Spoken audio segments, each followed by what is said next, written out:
चलिए अब हम लोग स्टार्ट कर रहे हैं सॉलिड स्टेट का लेक्चर नंबर 3। लेक्चर नंबर 1 और 2 हो चुका है, इसके बारे में हम पढ़ चुके हैं। इसमें क्या पढ़ा हम लोगों ने? सॉलिड स्टेट का बेसिक पढ़ा है। बेसिक से मतलब क्या है, सॉलिड क्या है, उसका कैरेक्टरिस्टिक्स क्या है, उसका क्लासिफिकेशन क्रिस्टलाइन सॉलिड और एमॉर्फस सॉलिड में किया था। फिर क्रिस्टलाइन सॉलिड का क्लासिफिकेशन किया हम लोगों ने, metallic solid, covalent solid. Covalent solid is also called network solid, molecular solid and ionic solid. उसके बाद हम लोगों ने यूनिट सेल के बारे में पढ़ा। यूनिट सेल क्या होता है? किसी भी क्रिस्टल का स्ट्रक्चरल यूनिट। यूनिट सेल का जो कैरेक्टर होता है वही पूरे क्रिस्टल का कैरेक्टर होता है। यूनिट सेल के टाइप पढ़े, प्रिमिटिव और नॉन प्रिमिटिव। नॉन प्रिमिटिव को सेंटर्ड भी बोला हम लोगों ने। प्रिमिटिव केवल कॉर्नर पे पार्टिकल्स होते हैं, बाकी जगह नहीं होते हैं। नॉन प्रिमिटिव में कॉर्नर के अलावा कहीं और होते हैं, और बॉडी के सेंटर में है तो बॉडी सेंटर, कॉर्नर्स के साथ साथ बॉडी के सेंटर में। फिर अगर हर एक फेस के सेंटर पर है तो फेस सेंटर, और अगर दो अपोजिट फेस के सेंटर पर है तो एंड सेंटर। इसके बाद हम लोगों ने उसमें पार्टिकल्स का पोजीशन पढ़ा। पोजीशन के बाद उस पार्टिकल्स का कंट्रीब्यूशन भी देखा कि उस यूनिट सेल में उसका कंट्रीब्यूशन क्या होगा। इसके अलावा ज्योमेट्री ऑफ यूनिट सेल पढ़ा। हम लोगों ने इतना पढ़ लिया। अब अगला टॉपिक हम लोग पढ़ते हैं coordination number.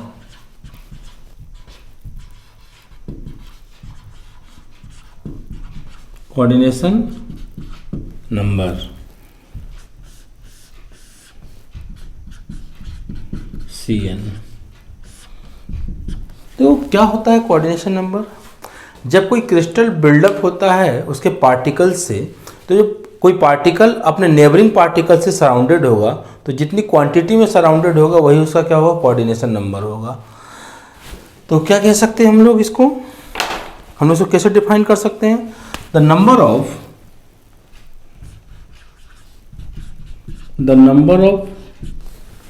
nearest neighboring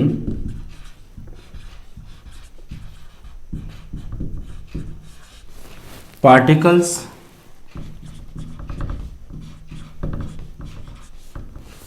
around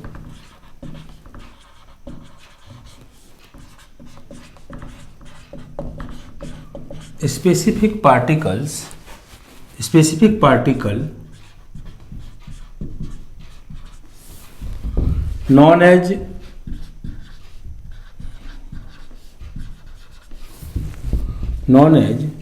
coordination number of that particle। coordination number of that particle of crystalline substance. मतलब किसी क्रिस्टल में कोई पार्टिकल जितने पार्टिकल से सराउंडेड है, उसके चारों तरफ जितने पार्टिकल्स को टच कर रहे हैं वही उस पार्टिकल का कोऑर्डिनेशन नंबर है। नेक्स्ट टॉपिक पढ़ते हैं हम लोग इसमें। अब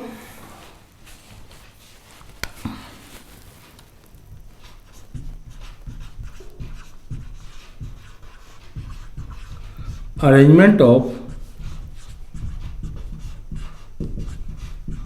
पार्टिकल्स इन क्रिस्टल।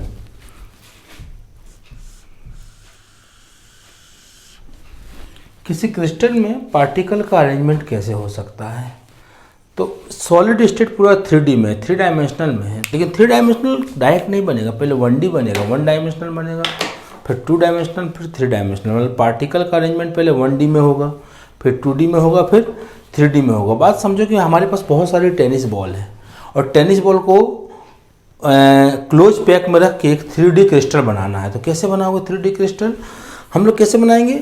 पहले 1D बनेगा, मतलब जब मान के चलो टेबल का सरफेस है और इसी पे 3D तैयार करना है हमें, तो कैसे करेंगे? पहले एक ही लाइन में, एक ही रो में हम पूरा बॉल रख देंगे, क्योंकि एक ही डायरेक्शन में जा रहा है, तो ये 1D हो गया। 2D बनाना होगा तो अब इसके नीचे लेयर बनाना शुरू कर देंगे, तो क्या होगा? ये 1D और ये 2D। एक राइट टू लेफ्ट हो रहा है और एक बैक टू फ्रंट हो रहा है। और अगर 3D बनाना हो तो अब क्या करेंगे? अभी तो 2 ही डायरेक्शन दिख रहा है, एक क्या दिख रहा है? राइट टू लेफ्ट और एक बैक टू फ्रंट। और 3D बनाना होगा तो क्या होगा? बॉटम टू टॉप होगा। तो क्या करेंगे? इसके ऊपर टेनिस बॉल रखना शुरू कर देंगे हम लोग। मतलब इस पूरे लेयर के ऊपर फिर से रखना शुरू कर देंगे तो बन जाएगा 3D।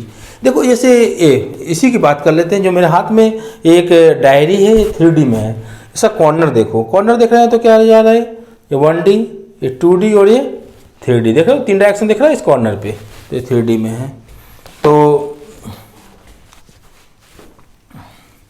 सबसे पहले क्या देखेंगे हम लोग, नंबर फर्स्ट पे 1D अरेंजमेंट, 1D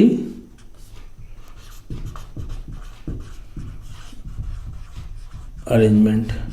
इसमें पार्टिकल एक ही लाइन में और एक ही डायरेक्शन में होंगे। जैसे समझो इसको,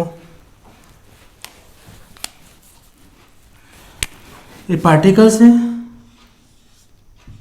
एक ही लाइन में चल रहा है, ये 1D हो जाएगा। ठीक है, अब इसमें हम क्या क्या देख सकते हैं इस 1D में। सबसे पहले हम इसका पैरामीटर चेक करते हैं, इसमें क्या क्या पैरामीटर होगा।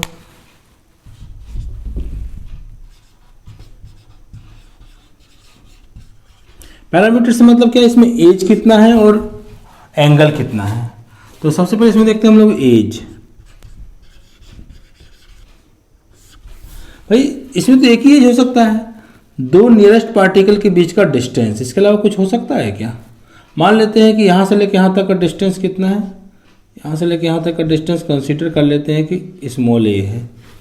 बाकी एंगल तो सब पे 180 डिग्री ही बनना है। इधर से भी अगर दोनों के बीच में डिस्टेंस देखोगे तो एंगल कितना होगा, 180 डिग्री, क्योंकि 1D में है तो एक लीनियर लाइन मिलेगा हमको। तो केवल इसमें एक ही पैरामीटर होता है एज, वो क्या होता है ए। एंगल तो 180 डिग्री को कंसीडर करेंगे नहीं, तो 1D में केवल एक ही पैरामीटर होता है, वो क्या होता है एज, उसको मान लेते हैं ए। इसके बाद देखते हैं, ये पैरामीटर हो गया हमारा। उसके बाद कोऑर्डिनेशन नंबर। कोऑर्डिनेशन नंबर का डेफिनेशन, कोई पार्टिकल कितने पार्टिकल के टच में है। इसी पार्टिकल को देखो, ये पार्टिकल कितने पार्टिकल के टच में है, 1 and 1 2, तो कोऑर्डिनेशन नंबर कितना होगा, 2 होगा। हर एक पार्टिकल इसका 2 में ही टच है। तो 1D अरेंजमेंट में एज पैरामीटर केवल एक होता है एज, और कोऑर्डिनेशन नंबर कितना होता है, 2 होता है। अब हम लोग देखते हैं कौन सा अरेंजमेंट, 2D अरेंजमेंट।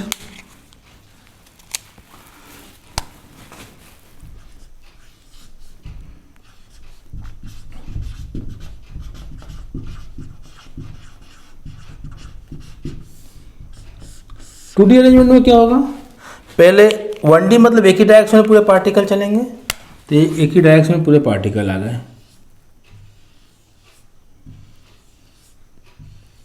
ठीक, इसके बाद 2D तो क्या होगा, इसके नीचे बनने लगेंगे। एक डायरेक्शन ये हो गया और एक डायरेक्शन ये हो गया।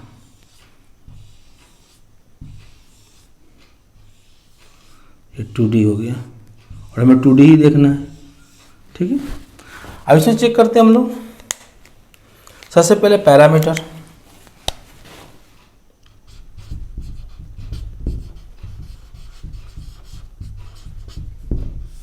पैरामीटर में पहले एज, इसमें कितना एज दिख रहा है, एक तो ये डिस्टेंस दिख रहा है और एक डिस्टेंस ये दिख रहा है।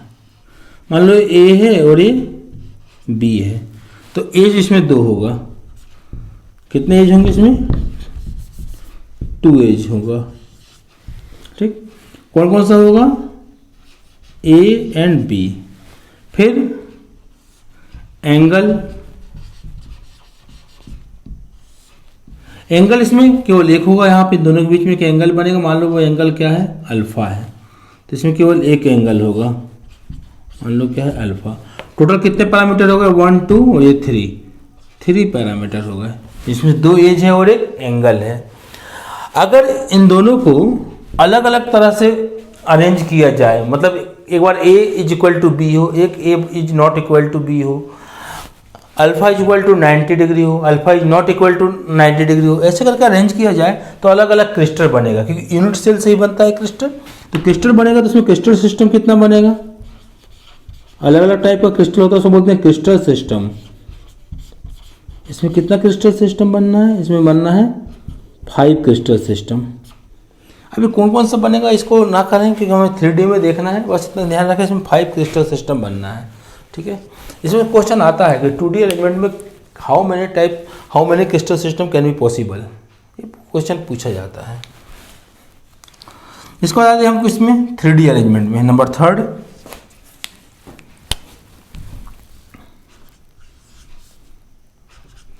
3D arrangement. 3D अरेंजमेंट में क्या होगा, 1D 2D है ना, 1D से 2D और 2D, अब इसके ऊपर पूरा पार्टिकल आएगा। तो जैसे कैसे बनेगा ये कुछ ऐसा बनेगा।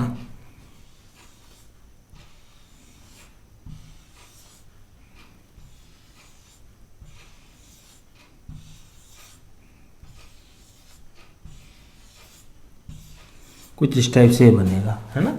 ये हो गया 2D तक, ये 1D और ये 2D। अब 3D बनाना है, तो 3D बनाने के लिए क्या करेंगे, अब इसके ऊपर हम पार्टिकल का अरेंजमेंट शुरू कर देंगे। ये बन गया हमारा 3D।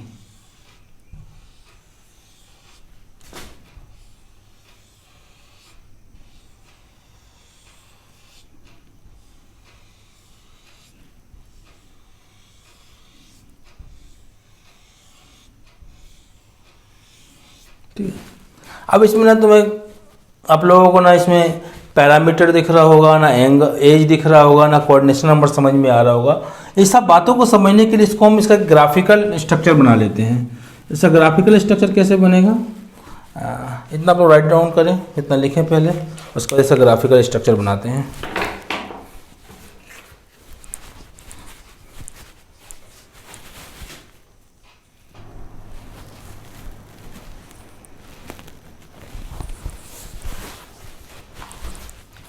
चलिए, तो हम लोग क्या कर रहे थे, हम बता रहे थे कि अब इसमें तो हमें समझना बड़ा मुश्किल हो जाएगा कि इसमें एज क्या है और एंगल क्या है। तो इसका हम एक ग्राफिकल स्ट्रक्चर बनाते हैं। जब हम ग्राफिकल स्ट्रक्चर बनाते हैं तो कैसा बनता है ये,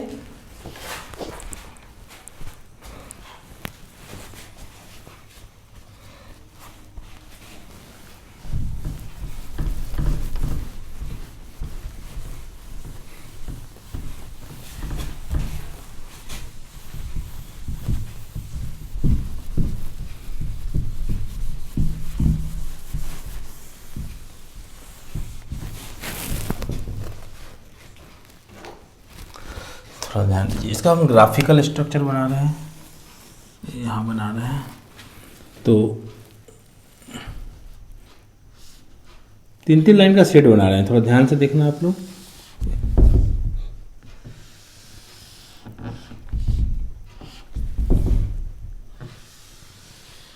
ये 3-3 लाइन का सेट कुछ इस टाइप से बनाएंगे। फिर ऐसे ही सेट एक यहाँ बना लेंगे।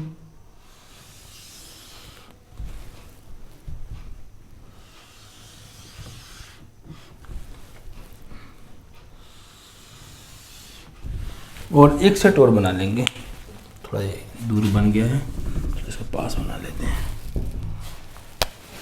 ये बन गया ये सेट। एक और सेट बना लेते हैं।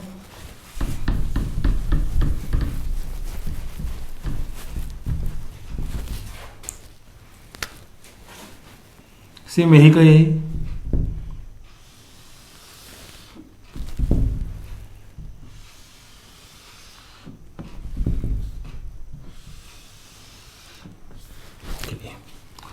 इसका फर्स्ट लाइन, इसका फर्स्ट लाइन और इसका फर्स्ट लाइन, तीनों सेट के फर्स्ट लाइन को फर्स्ट लाइन से कनेक्ट कर दिया। फिर सेकंड लाइन को सेकंड लाइन से हम कनेक्ट कर देंगे, ठीक।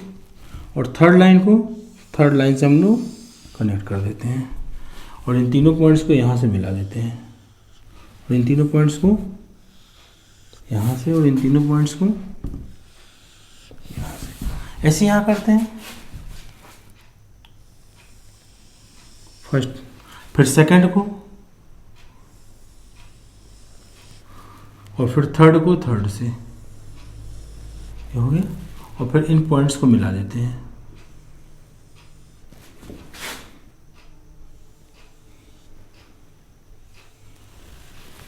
क्लियर। एक बीच में भी बना लेते हैं, इसका फर्स्ट, इसका फर्स्ट और ये इसका फर्स्ट। फिर ये सेकंड से सेकंड को कर लेते हैं, और फिर ये थर्ड से थर्ड को कर लेते हैं।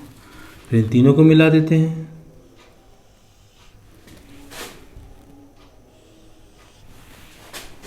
फिर इन तीनों को, ये हो गया हमारा 3D अरेंजमेंट। 3D अरेंजमेंट में ये पूरा हो गया 3D क्रिस्टल। इसको क्या बोलोगे आप? 3D crystal.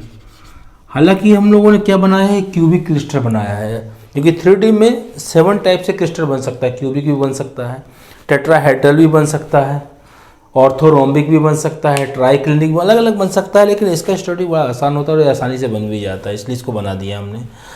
अब एक अगर एक क्रिस्टल है तो इसमें बहुत सारे यूनिट सेल होंगे, तो अगर इस यूनिट सेल को समझा जाए कैसे होंगे इसमें यूनिट सेल, इसके अंदर से एक यूनिट सेल को अगर मैं निकालूं तो कैसा दिखेगा इसका यूनिट सेल? ये तो क्रिस्टल हो गया, इसका यूनिट सेल कुछ इस टाइप से होगा।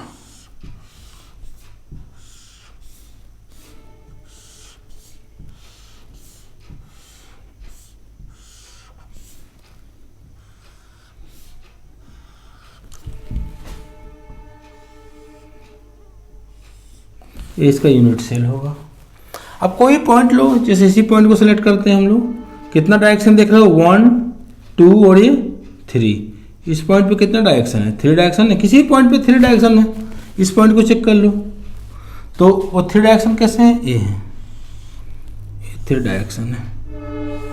ठीक, हाँ इसको समझे हम। तो मान लो चलो कि ए हो गया, ए हो गया, इसको बी कंसीडर कर लिया, इसको सी कर लिया। मतलब इसमें एज कितना होगा बात करेंगे। अगर मैं इसमें पैरामीटर्स को देखता हूं तो पैरामीटर्स इसमें सबसे पहले एज कितना एज दिख रहा है? 3। ABC 3 एज होगा। कौन कौन सा एज होगा इसमें? ABC। इसके बाद एंगल, एंगल भी इसमें कितने होंगे? 3 होंगे। बी और सी के बीच में अल्फा, सी और ए के बीच में बीटा, और ए और बी के बीच में गामा। बी एंड सी के बीच में अल्फा, सी और ए के बीच में बीटा, और ए और बी के बीच में गामा। इसको ध्यान देना आप लोग, है ना, किस पैरामीटर के बीच में कौन सा एंगल बन रहा है। तो कितने एंगल होंगे इसमें? 3 एंगल होंगे। कौन कौन से होंगे? Alpha, beta and gamma, 3 angle.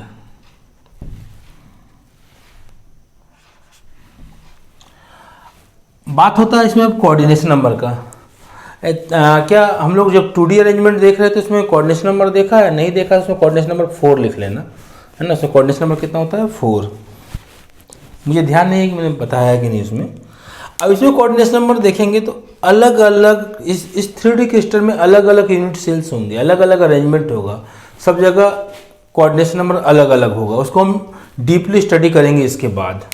ठीक है, तो इसमें भी इतना समझ लिए कि इसमें 6 पैरामीटर, 3 एज और 3 एंगल, टोटल कितने हो गए? 6 पैरामीटर्स होते हैं इसमें, है ना। और इन 6 पैरामीटर्स को अलग अलग तरह से अरेंज करेंगे हम लोग, तो हमारे पास क्रिस्टल सिस्टम मिलेगा। इसमें कितना क्रिस्टल सिस्टम मिलेगा? इसमें क्रिस्टल सिस्टम मिलेगा 7, है ना। ये 7 क्रिस्टल सिस्टम पढ़ेंगे हम किसमें? 3D अरेंजमेंट में। चलिए इसको और लिख लीजिए आप लोग।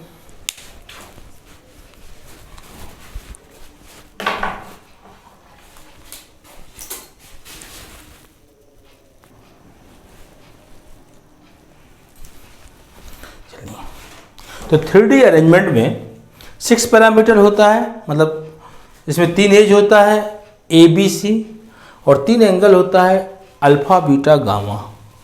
बस इसके बाद हम लोग पढ़ते हैं क्रिस्टल सिस्टम।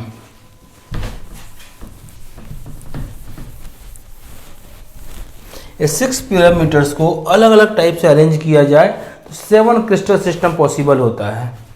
तो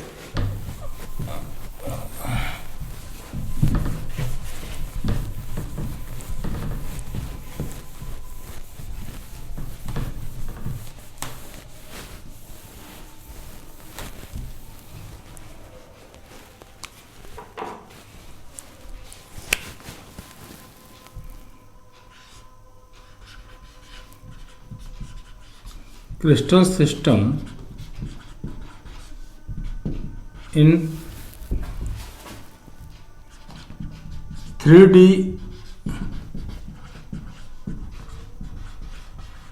arrangement.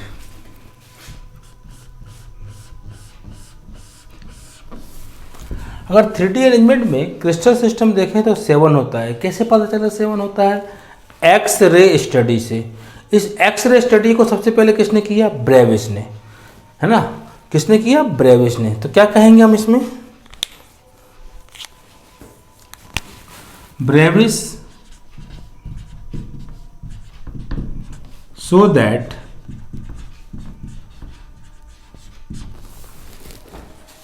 there are 7 crystal system in 3D arrangement। 3D arrangement में ब्रेविस ने देखा कि 7 क्रिस्टल सिस्टम पॉसिबल हैं, और इन 7 क्रिस्टल सिस्टम में 14 टाइप्स के यूनिट सेल हो सकते हैं, जिसको क्या बोलते हैं? Bravais lattice.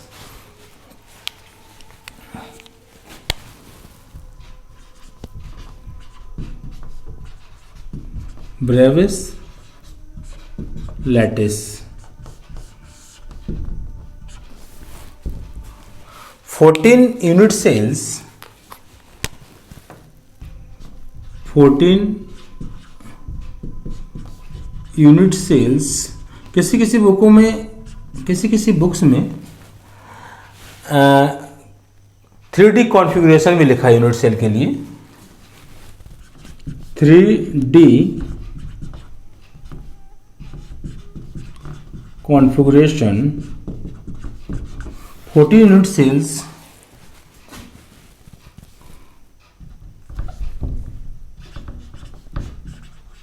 obtained in 7 crystal system।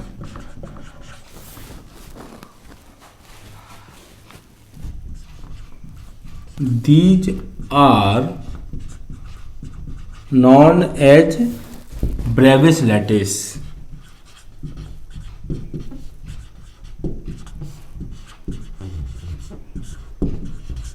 In 7 crystal system में 14 टाइप से यूनिट सेल हो सकते हैं, जिसे क्या बोला जाता है? ब्रेविस लैटिस बोला जाता है। अब हम लोग आते हैं क्रिस्टल सिस्टम पे।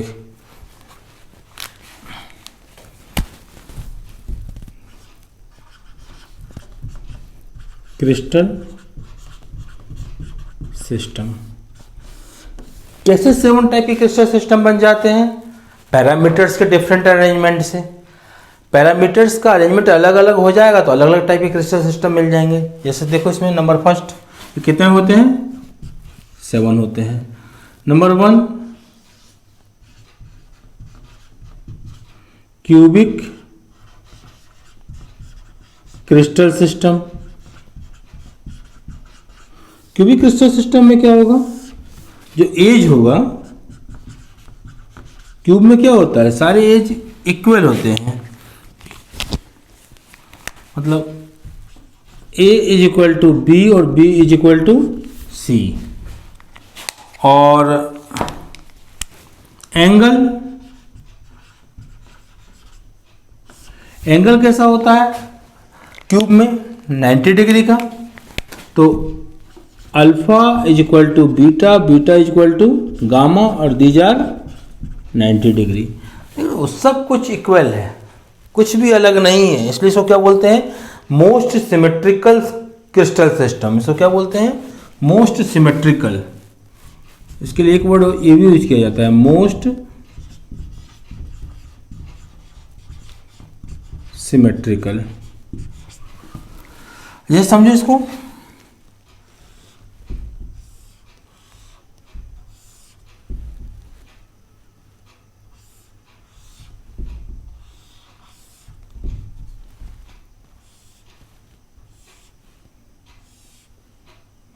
क्या है इसमें? ए बी और सी सब इक्वल है इसमें, है ना। इसको मैं सिर्फ इसको ये एक्सिस पे एज पे भी समझ सकता हूँ। 3D में 3 डायरेक्शन है और तीनों कैसे हैं, इक्वल हैं।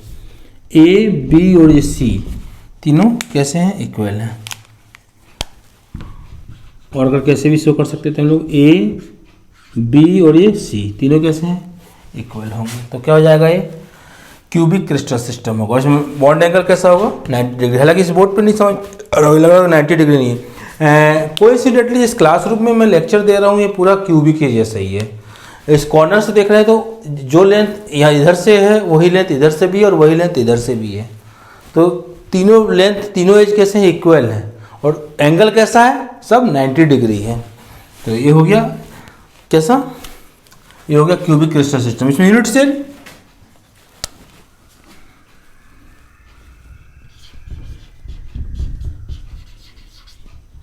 इसमें 3 टाइप ऑफ यूनिट सेल होते हैं। कौन कौन से, प्रिमिटिव,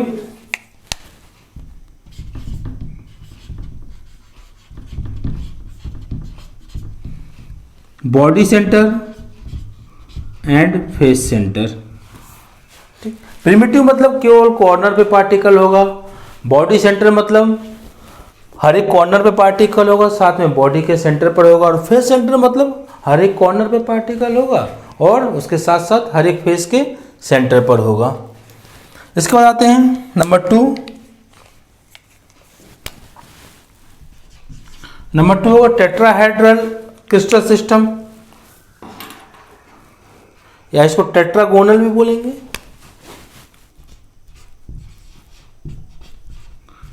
टेट्रागोनल क्रिस्टल सिस्टम।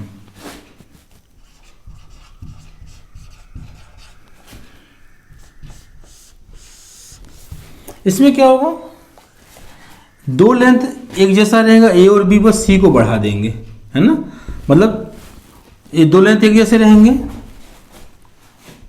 बस क्या किया हमने, सी को बढ़ा दिया इसमें। तो ये सी थोड़ा बड़ा हो जाएगा, बाकी दोनों एक जैसे रहेंगे। तो ए हो गया, ये बी हो गया और ये सी हो गया। तो इसमें जो एज होगा,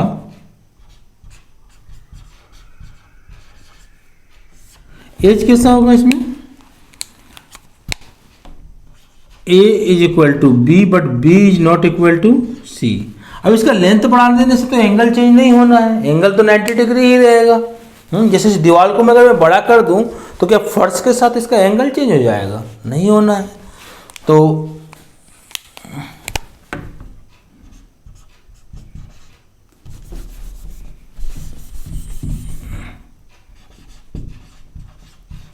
angle alpha is equal to beta, beta is equal to gamma और gamma is equal to 90 degree.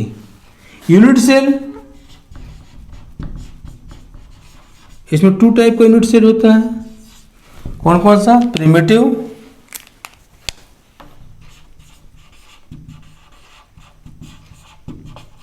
And body centre, ये 2 टाइप का यूनिट सेल होता है। इतना लिखिए आप लोग,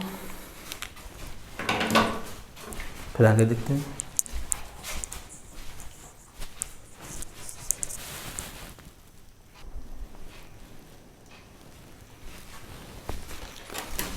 चलिए अगला देखते हैं हम लोग। 2 क्रिस्टल सिस्टम हो गया, 3rd नंबर देखते हैं।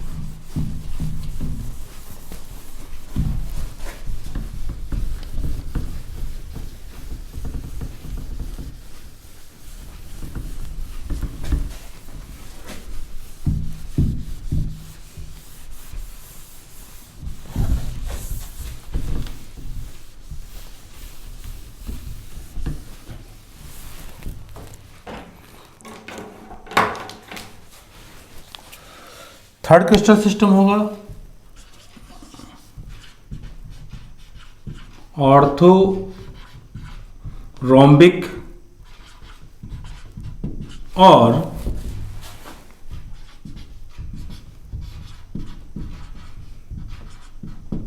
Rhombic crystal system.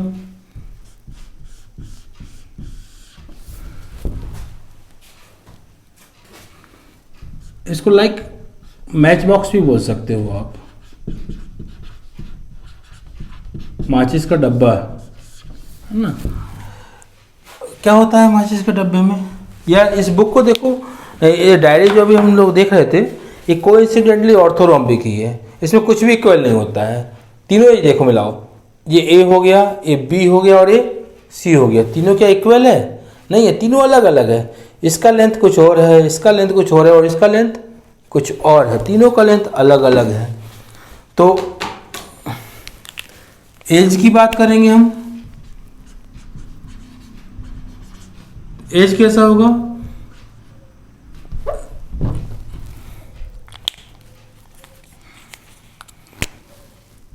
A is not equal to B and B is not equal to C। Angle की बात करें,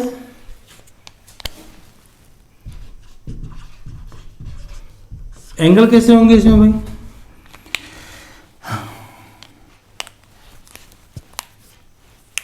अल्फा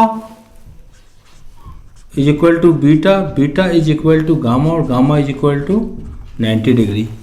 सारे एंगल देखो इसमें 90 डिग्री के ही हैं। यहाँ से एंगल कितना है? 90 डिग्री। यहाँ से एंगल कितना है? 90 डिग्री। हर जगह से एंगल कैसा होगा इसमें? 90 डिग्री पे होगा। यूनिट सेल मतलब इक्वल नहीं होगा, तीनों अलग अलग होगा, इसको मैं सब समझ सकते हैं हम लोग। इसका लेंथ कुछ और है, इसका कुछ और है और इसका कुछ और है, तीनों अलग अलग है, लेकिन एंगल कैसा है सब पे? 90 डिग्री है। तो क्या हो गया ये?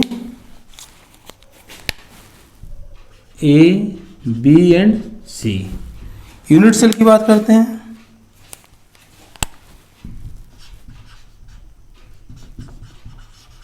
इसमें चारों टाइप का यूनिट सेल होता है, मतलब पूरे 4 टाइप के यूनिट सेल इसमें मिल जाएंगे। Primitive, body centre, face centre, end centre. पहला प्रिमिटिव हो गया, बाकी ये सेंटर्ड हो गए। इसके बाद नेक्स्ट ऑर्थोरोम्बिक, और रोम्बिक के बाद 4th नंबर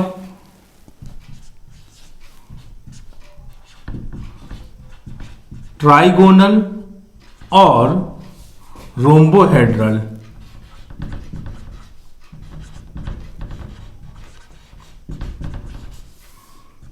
ये जो होता है इसको बोल सकते हो आप डिस्ट्रॉयड क्यूब। क्या बोल सकते हो? Distorted cube. Distorted cube. Cube में क्या होता है? A is equal to B, B is equal to C. अब क्या किया आपने? डिस्ट्रॉय किया, उसको धक्का देके तिरछा कर दिया। तिरछा कर दिया तो क्या हो गया? क्या ए बी सी का लेंथ बदल जाएगा? लेंथ तो वही रहेगा, लेकिन 90 डिग्री नहीं रहेगा, क्यों? आपने उसको धक्का देके तिरछा कर दिया है। तो ये अब लेंथ तो मतलब इसका एज जो होगा, एज तो वही होना है, एज में कुछ चेंज नहीं होना है। मतलब एज क्या होगा इसका? A is equal to B और B is equal to C. Angle की बात करेंगे हम,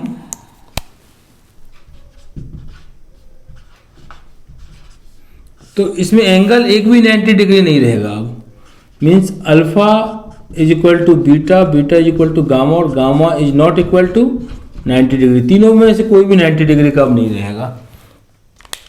ठीक है, मतलब डिस्ट्रॉय हो गया। हम जैसे क्यूब की बात करें तो क्यूब में हम कुछ ऐसा बनाते हैं, क्यूब तीनों इक्वल है। और अगर मैं किसकी बात कर रहा हूँ? रोम्बोहेड्रल की, तो रोम्बोहेड्रल कैसे बनेगा? रोम्बोहेड्रल ऐसे नहीं बनेगा। रोम्बोहेड्रल डिस्ट्रॉय हो गया, तिरछा हो गया, ए हो गया, ए हो गया और ये मान लो कोई भी, चलो ए हो गया, ये या ए हो गया, है ना। तीनों इक्वल है, लेकिन अब ये 90 डिग्री नहीं रहे। यूनिट सेल, इसमें केवल एक ही यूनिट सेल होता है, कौन सा? प्रिमिटिव।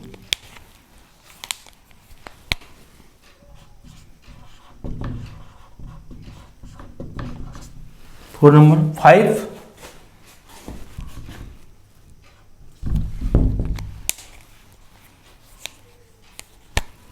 5 नंबर होगा हेक्सागोनल।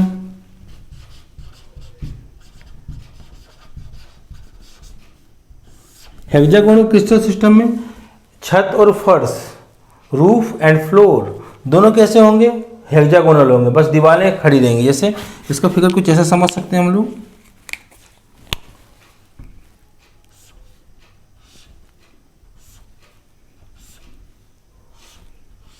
ये हेक्सागोनल है, ये दीवारें होंगी इसकी। हाँ सही तो था।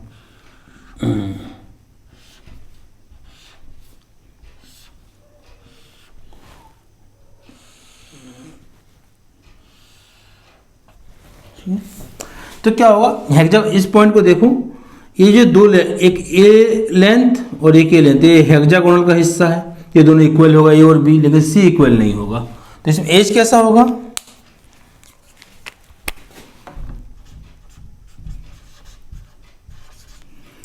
एज होगा A is equal to B but B is not equal to C. इसके बाद एंगल,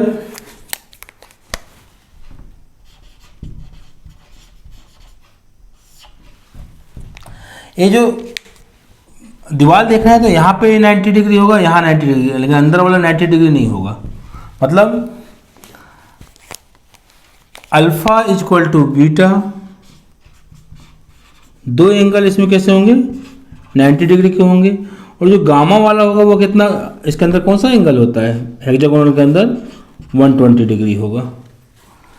यूनिट सेल,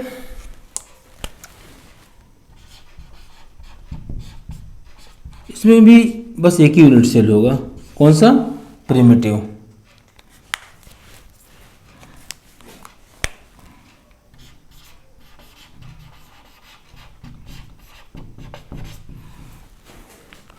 फिर 6 नंबर एंड 7 नंबर, चलिए इतने लिख लीजिए, 6 और 7 इसके बाद कर लेते हैं।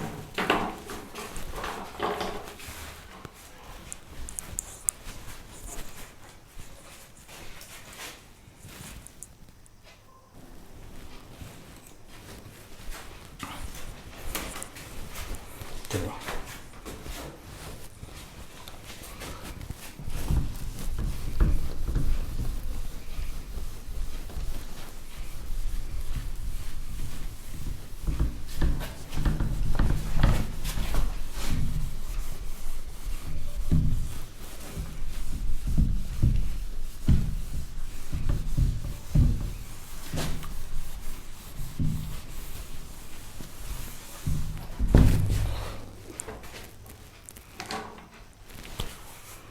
6, 7 दो बचा हुआ है।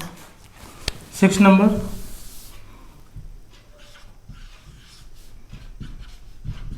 Monoclinic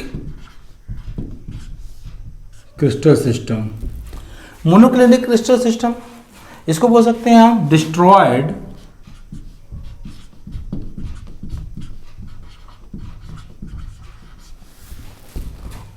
orthorhombic.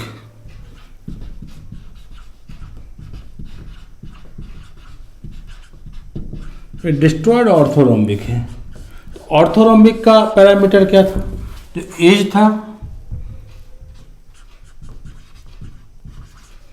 एज क्या था इसमें, ये इसी को बोला था हम लोगों ने ऑर्थोरोम्बिक, याद होगा आपको, आप सभी लोगों को, कि ए बी सी एक भी एक दूसरे के इक्वल नहीं है। तो क्या था, A is not equal to B और B is not equal to C. लेकिन ऑर्थोरोम्बिक में सब 90 डिग्री था, alpha is equal to beta, beta is equal to gamma, gamma is equal to 90 degree. लेकिन इसमें ऐसा नहीं होगा। इसमें क्या होगा, कुछ इसको इस तरह से डिस्ट्रॉय किया जाएगा कि जो इसका एंगल होगा अल्फा और गामा, अल्फा एंड गामा तो कैसा होगा, 90 डिग्री का होगा। लेकिन जो बीटा होगा, beta is not equal to 90 degree.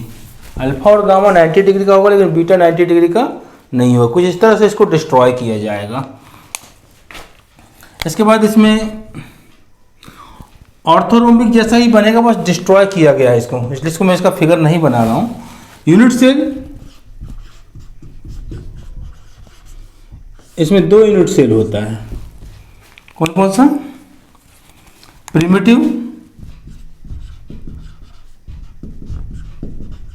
और इंड सेंटर ईसी, ये मोनोक्लिनिक हो गया। और लास्ट 7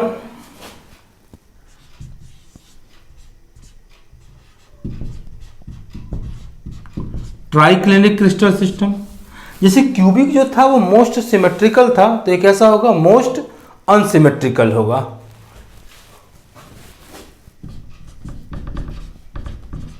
मोस्ट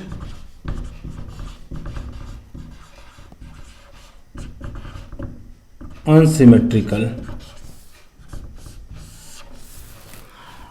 अगर वो मोस्ट सिमेट्रिकल था तो कौन? क्यूबिक। क्यूबिक अगर मोस्ट सिमेट्रिकल था तो सब कुछ इक्वल था। A is equal to B, B is equal to C, alpha is equal to beta, beta is equal to gamma और gamma is equal to 90 degree. लेकिन इसमें कुछ भी सेम नहीं होगा। अगर बात करेंगे एज का, तो इसका एज कैसा होगा? ये कुछ भी सेम नहीं होना है इसमें। तो क्या होगा? एज इसका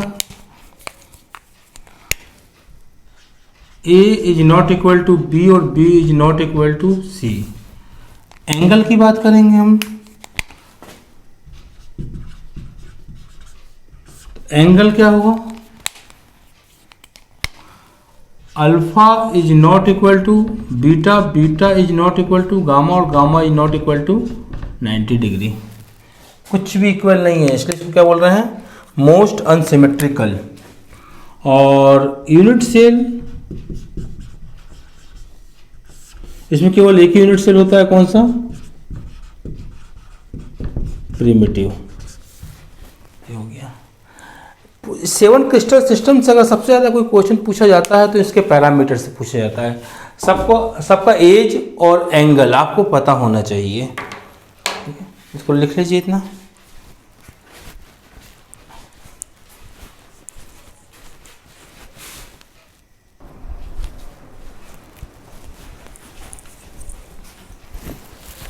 चलिए,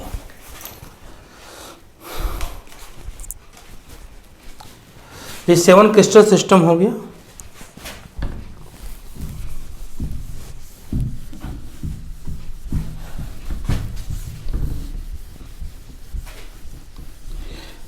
इस 7 क्रिस्टल सिस्टम में से बोर्ड एग्जाम्स में, नीट के एग्जाम में, जेई के एग्जाम्स में सबसे ज़्यादा क्वेश्चन क्या पूछा गया है?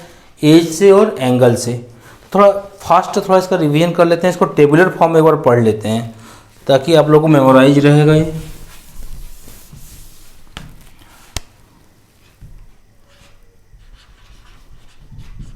क्रिस्टल सिस्टम फर्स्ट कॉलम हो गया आपका। Second edge, third angle,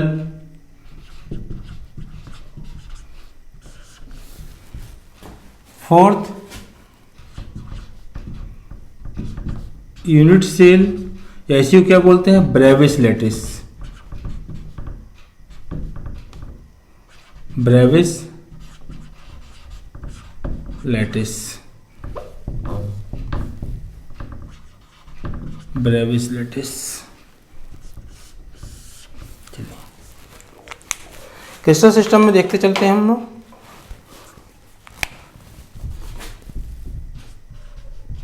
cubic crystal system,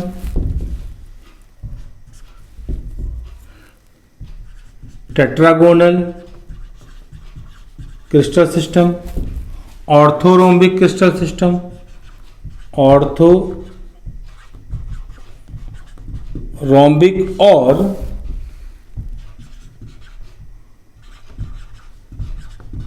rhombic crystal system. ये फर्स्ट हो गया, ये सेकेंड और ये थर्ड। फोर्थ था rhombohedral,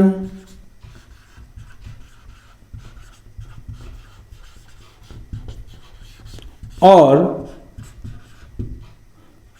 trigonal crystal system. 5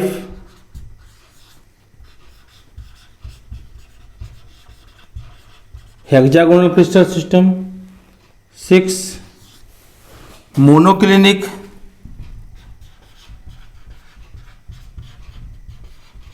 crystal system, और last 7 triclinic crystal system. Edge की बात करें, क्यूबिक तो मोस्ट सिमेट्रिकल था, तो क्यूबिक और मोस्ट सिमेट्रिकल है तो A is equal to B और B is equal to C.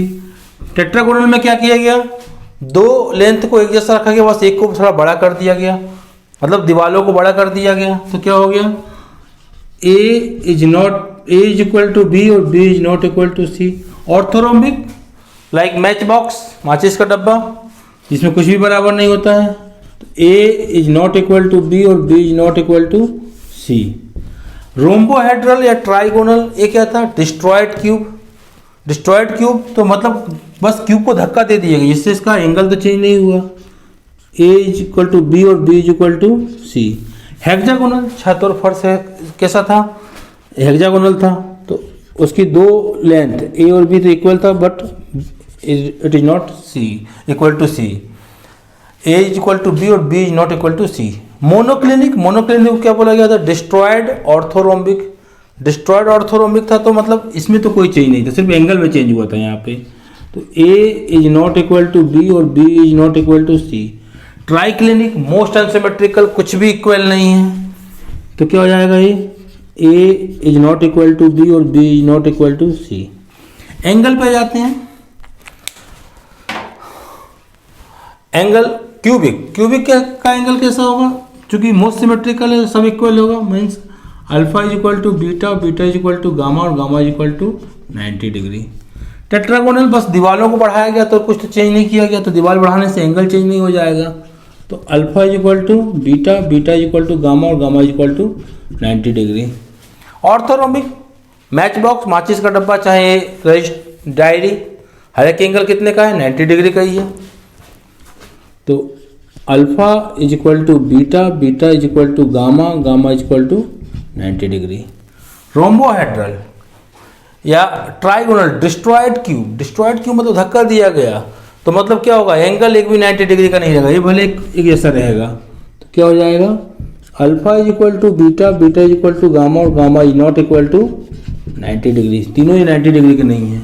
Hexagonal, hexagonal में अल्फा एंड बीटा कितना था, 90 डिग्री, और गामा कितना था, गामा 120 डिग्री। मोनोक्लिनिक, मोनोक्लिनिक क्या है, डिस्ट्रॉयड ऑर्थोरोम्बिक, और कुछ ऐसा डिस्ट्रॉय किया गया कि इसके एंगल में तो कुछ नहीं हुआ, लेकिन हाँ यहाँ चेंज हुआ।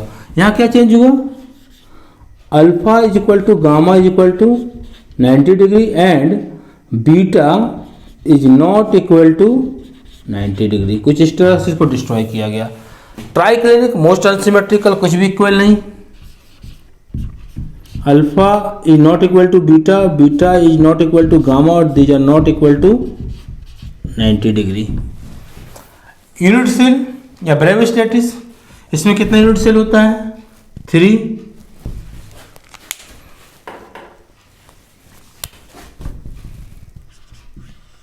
कौन कौन सा, primitive,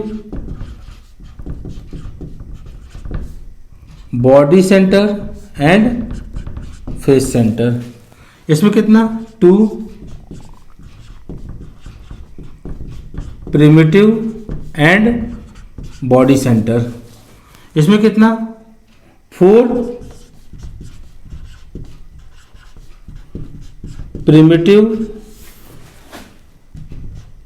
body centre, face centre, end centre. Rhombohedral और trigonal, 1 primitive. Hexagonal, 1 what, primitive. Monoclinic, 2 primitive end centre, और ट्राइक्लिनिक अगेन 1 प्रिमिटिव। ये टोटल ब्रेविस लैटिस कितना हो गया, 14। 3 + 2 5, 5 + 4 9, 9 1 10, 11, 11 2 13 और 1 14, इसको बोलेंगे क्या, ब्रेविस लैटिस, यही कहलाएगा ब्रेविस लैटिस। ठीक है, तो अधिकांश क्वेश्चन कैसे पूछा गया है, एज और एंगल से पूछा गया है। एक आध क्वेश्चन कभी पूछा गया है कि हाँ ऑर्थोनॉमी में किस टाइप का यूनिट सेल पॉसिबल है, या कौन सा क्रिस्टल सिस्टम इसमें चारों यूनिट सेल आ जाते हैं, यही सब पूछा जाता है इसमें से। तो इसको आप लोग नोट कर लें, और आज के लिए इतना ही रखते हैं। नेक्स्ट लेक्चर में इसके आगे से स्टार्ट करेंगे, तो आज के लिए इतना ही रहने देते हैं।